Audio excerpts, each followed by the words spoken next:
All right. How y'all doing? Uh, I don't have any means or anything like that to promote this channel or anything. I'm just going to tell you my experience. And I'm very straightforward and I'm very direct. And that's just what I'm going to give you the absolute truth of what I went through working for Starbucks. I worked for Starbucks for 10 years. I worked there from 2004 to 2014. And let me give a quick disclaimer. Starbucks itself as a company is great. It's not a bad company to work for.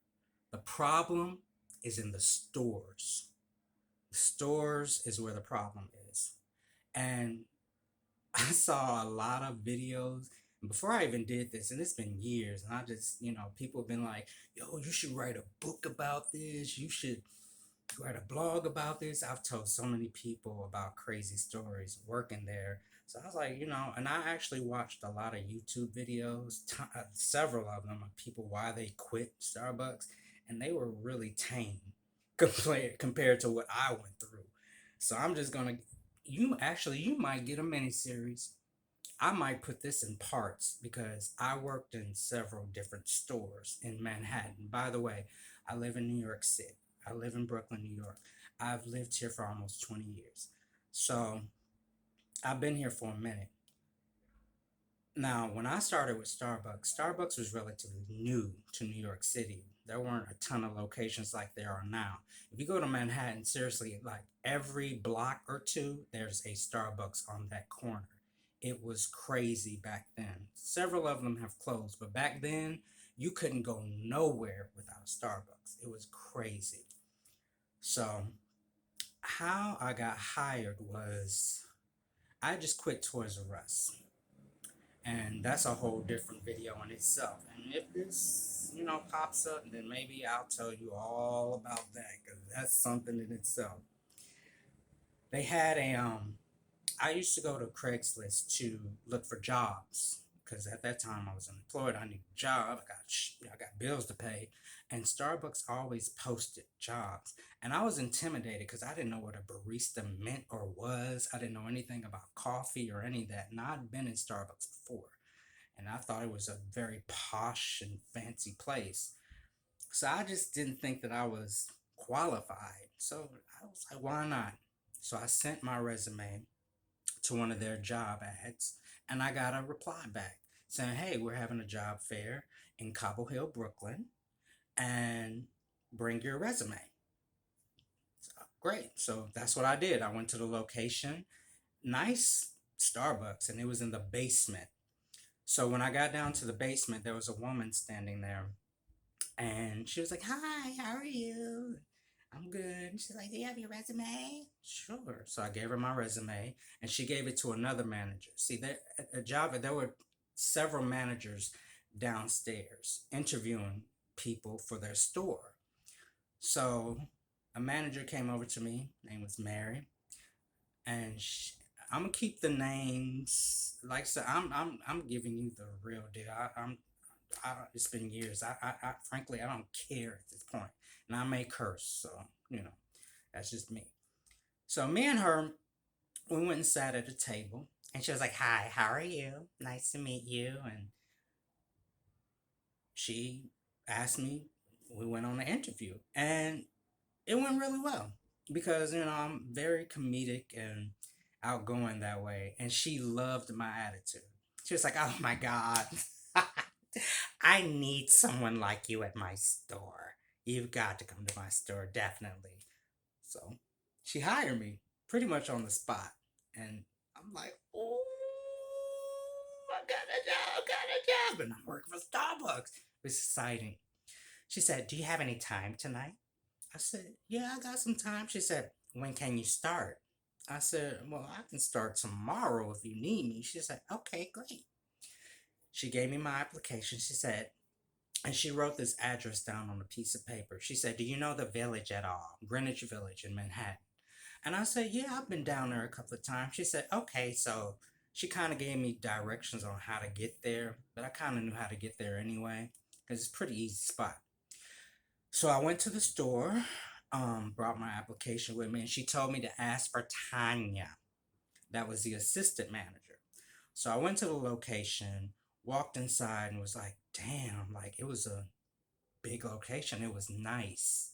And from my understanding, what I was told later, it used to be a Greek restaurant and then they transformed it into a Starbucks. You can kind of see the architecture of it used to be a Greek restaurant or whatnot. Then I went to the counter, went to the cashier, I asked for Tanya. Tanya came out and she was like, hey, really nice, pleasant. We sat down at the table. We didn't even have an interview. We just talked to each other. And we was clowning and laughing. And she was like, look, I like you. Like, yeah, definitely. We need you in this store. You are funny. And she grabbed my application and put it on top. And the stack was like this thick. It was like a stack of applications. I was like, damn. So she was like, come in tomorrow, bring in your identification and everything, and we'll get you set up. Look, I was like, I'm working at Starbucks. Went to my roommate bragging, like I'm happy because I'm employed. I'm about to make, I can pay bills and stuff.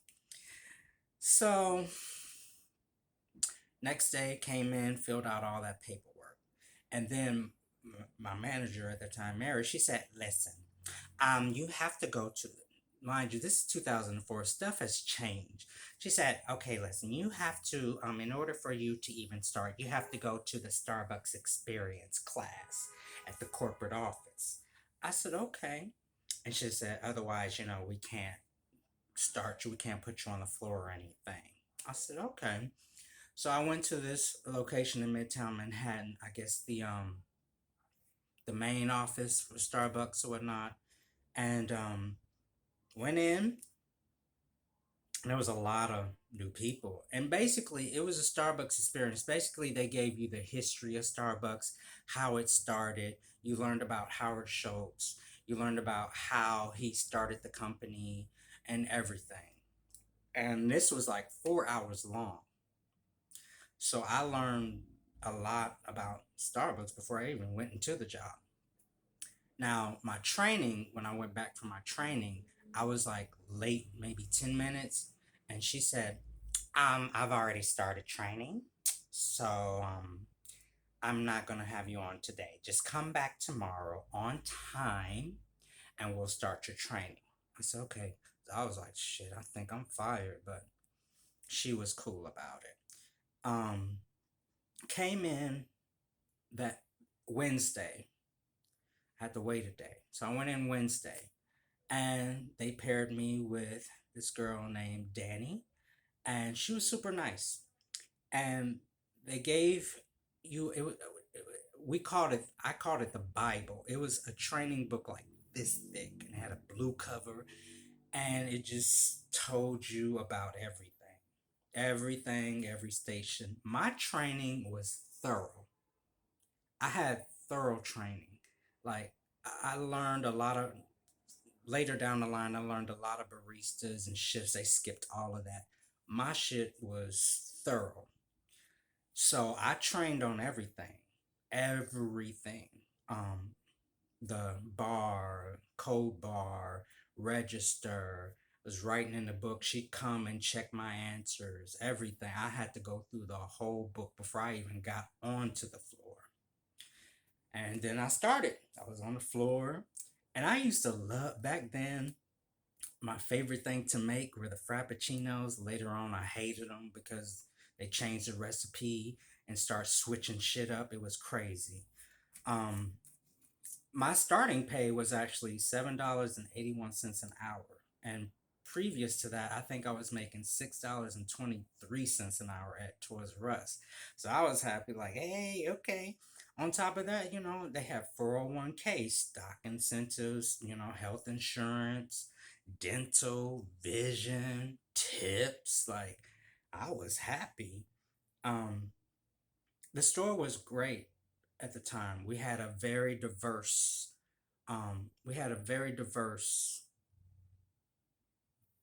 baristas that worked there. it was diverse. Black, white, gay, straight, you name it. They were all there, and it was cool. It was a miniature community, and Starbucks was different at that time. They didn't even have advertisement. They didn't need to advertise. It was pretty big, and the clientele was different.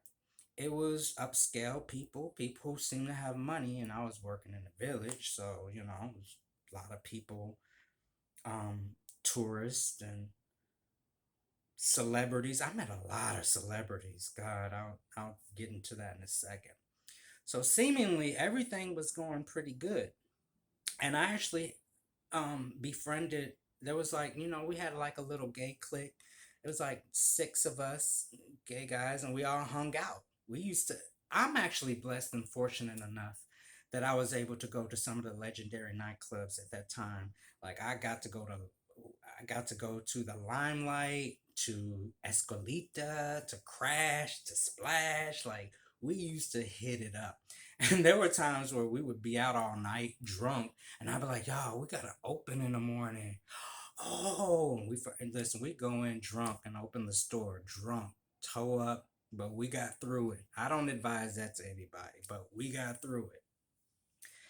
And at at Starbucks at that time, we had a porter. So if we need to do a slide, he'd do it for us. Or we need to get milk, he'd do it for us. We had a porter to do all that back then. So there wasn't so much stress. Then I remember having a coffee passport and filling it all out, and I got a little pen. Starbucks was a wonderful place to live. It was gay accepting. It was great. In fact, they had a pride float that I was on for like 4 years. I know about three. And there was a pride committee that Starbucks had. And we had shirts that had Starbucks supports gay pride on it. Like it was a wonderful place to work at that time. But once again, like I say, the company and the store is separate. So all that was going good until we got new management. Like a lot of you get new management, shit changes. This guy, Avi, came in. New guy, short, pudgy, Puerto Rican dude. And our clientele kind of dwindled. Wasn't quite the same. Because you'll probably hear, I live in New York, so you'll hear the police sirens every now and then. So our clientele kind of dwindled and wasn't quite the same. And a lot of the baristas that were there when I started um, left. Mind you, Mary, she got fired. The manager that hired me. I don't know why she got fired. I'm not quite sure, but she got fired, and then she got hired at Juan Valdez, which is another coffee shop. And she tried to recruit me to go over there, and I was like, "Do y'all got health care? Do y'all got this and that?" She was like, "No," and I was like, "See you later, Gil. I ain't trying to do that yet." So, but she had a following, and they all went with her to that store. We used in New York, in particular, Starbucks. There's back then was a big problem, the bathroom. And especially if you worked in New York, you will definitely hear about bathroom drama. It was, we'll get into it in a second. So we used to get, um, we used to get runaway gays who didn't have anywhere to live, and they were young. They were like 13 and up. And the pier at the end of Christopher Street, it's the pier, so you see the ocean or whatnot. And a lot of homeless gay teens used to go down there and just hang out because they didn't have anywhere else to go. But they would come to our store. So we used to have like a huge group of what I call the pier kids who would just come in the store and just sit there and not do anything. They wouldn't buy anything or nothing. They would just sit in the store and take up space.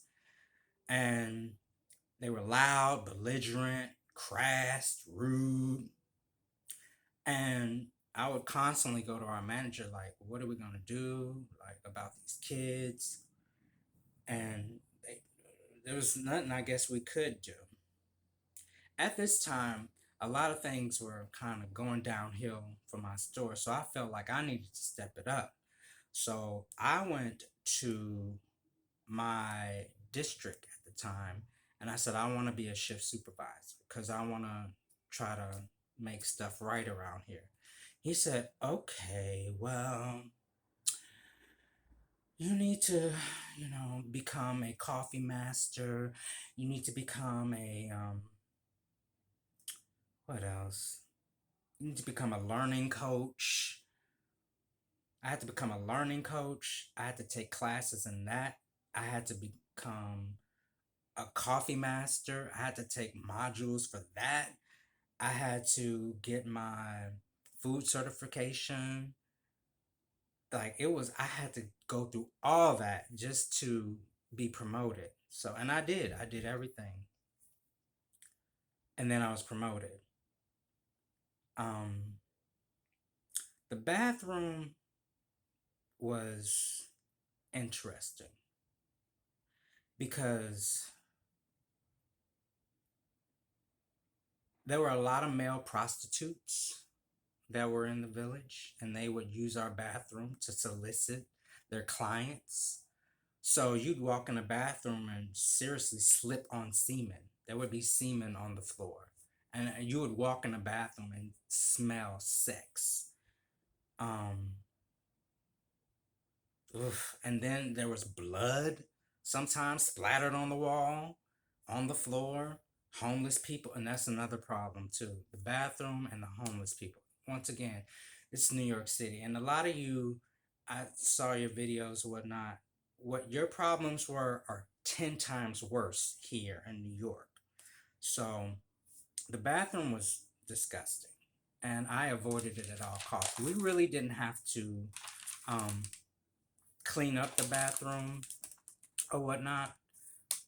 We had like a biohazard team that would come in and clean it up for us, but they wouldn't come in sometimes on the same day, so we would have to lock the bathrooms down. There were two bathrooms at that location I was at. So when Avi was hired, of course, a lot of the old baristas, and then we got some new baristas, and it was still pretty cool. But despite all the obstacles and stuff that we had to deal with at that store, we kind of bonded together and just kind of held that store down because Avi really was petty. Um, Back then, they used to have partner appreciation days where they would like buy us pizza or stuff like that. And he actually took us to Six Flags. So we went to Six Flags and while we got coverage for the store, like it was great. We had a good time. So I met a lot of celebrities at this location, like a lot of them. I remember meeting Eric Nies from like um, The Real World. I remember meeting Kim Fields, Drew Barrymore, and I was surprised at how short she was.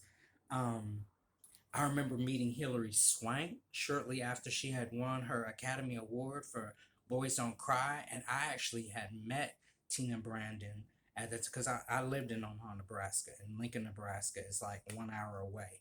So I had known of Tina Brandon from that, and I was telling her, she was just wide eyed, like, wow, because I'm giving her, a little history on it. She was like, God, I wish I'd met you before I did the movie. She was super sweet. She was really nice. And she was dating Chad Lowe at the time, Rob Lowe's brother. And she was telling me that they were doing a show on Lifetime called Win, Lose, or Draw or something like that. And yeah, oh, and Sarah Jessica Parker lived like maybe up the street from us or whatnot. And she used to come in all the time and she would buy a pound of Kenya. And she would come in with Matthew Broderick sometimes. And he was more standoffish, but she was very engaging and nice. She was sweet. Um, oh, and I met Philip Seymour Hoffman. And if you've ever seen the talented Mr. Ripley, that's exactly how he is. he He was a smart ass, but he was really nice to me and cordial. But if anyone would come up to him and be like, "Oh my God, Mr. Hoffman, can I have an autograph?" He'll go, I really don't want to sign anything right now. I'm sorry." He'd be like, "Okay." Mike Myers used to come in, and I remember this is when he did the Love Guru, because he was telling me about that, because he used to come in and get a venti cappuccino. And he would come in and I'd make his drink, and we became pretty cool with each other, and we talked, because I didn't treat him like a celebrity. I wasn't all like, "Oh my God." Internally I was, but he was telling me about, he's coming out with a new, and Love Guru, and I remember he had a guitar on his back. He had a guitar, and I didn't even know he played guitar, but or maybe he was learning. I'm not sure. But he used to come in. Paul Rudd, met him. I could go down. There's so many that I met. So after I got promoted, um, Avi left, and then we got a new manager, Pete, and then we got a new ASM. And before I even get into that, Avi was sneaky.